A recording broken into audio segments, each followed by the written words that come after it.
আপনারা 2023-এ আপনারা দেখেছেন ত্রিপুরার ইতিহাসে এত সুন্দরভাবে নির্বাচন কোনো দিন ত্রিপুরার ইতিহাসে হয়নি। 2023-এ আমরা দেখিয়ে দিয়েছি যে কোনো রকম গন্ডগোল ছাড়া, কোনো রকম আইন শৃঙ্খলার অবনতি ছাড়া একটা ইলেকশন করা যায়, সেটা 2000 ইলেকশনের বিধানসভাতে আমরা দেখিয়েছি। বন্ধুগণ, আমরা কি শুনতাম যে অশুভ যে জোট হয়েছে কংগ্রেস সিপিএম চলে আসছে। আমাদের সভাপতি প্রায়ই বলেন, উনি আমাদের যে ল্যাঙ্গুয়েজ আছে আই ভোটতাসি উনি প্রায়ই বলেন। আমরাও সেটা শুনেছিলাম 2023-এর ইলেকশনের সময় যে চলে আসছে। আমাদের মধ্যে বহু লোক এর মধ্যে কনফিউজ করেছে, কিন্তু এত শান্তিপূর্ণভাবে আমরা এই নির্বাচন লড়ার পরে কি হলো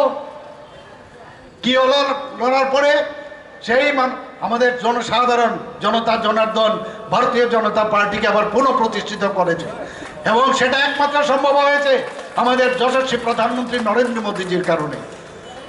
বন্ধুগণ, আপনারা এর মধ্যে আমাদের পরবর্তী সময়ে যখন আমাদের উপনির্বাচন হয় ধনপুর এবং আমাদের বক্সনগরে, সেখানেও আমরা জানি বক্সনগর জায়গায় সেখানে সবসময় আমরা দেখেছি এই কমিউনিস্টদের একটা ঘর ছিল সেখানে, কিন্তু সেখানে আমরা কি করলাম, সেখানে আমাদের মাইনরিটি সম্প্রদায়ের যারা ওখানে লোক সংখ্যা সবচেয়ে বেশি ছিল, অনেকে বলেছেন সেখানে আমরা জিতবো না, কিন্তু প্রধানমন্ত্রী নরেন্দ্র মোদীজির সবকা সাথ সবকা বিকাশ আর বিশ্বাস এই মন্ত্র নিয়ে যখন আমরা ওনাদের কাছে গেলাম, সেখানে 30,000-এরও ভোটে আমরা কিন্তু সেখানে জয়লাভ করলাম।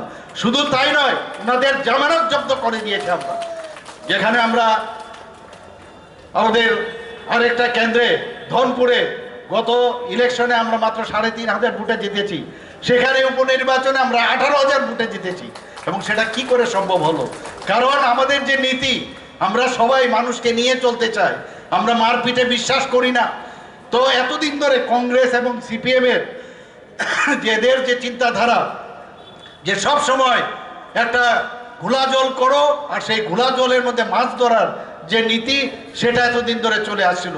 আমার দুঃখ হয়, খুবই দুঃখ হয় যে এটাও দেখে যেতে হয়েছে।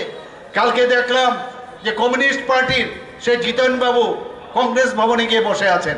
এর আগে সিপিএম এর বন্ধুগণ গিয়ে কংগ্রেসের বন্ধুগণ গিয়ে সিপিএম এর অফিসে গিয়ে বসে আছে। সত্যি দুঃখ লাগে, এই জিনিসটা আমাদের দেখতে হয়েছে। এখন কংগ্রেস ভবন থেকে সিপিএম এর ফ্ল্যাগ বেরোয়, আর সিপিএম এর ঘর থেকে কংগ্রেসের ফ্ল্যাগ বেরোয়। এটাও দেখে যেতে হবে। ভাবা যায় কোনোদিন কি হচ্ছে নাকি, এটা কি হচ্ছে? আমি তো এটা ভাবতেই পারি না।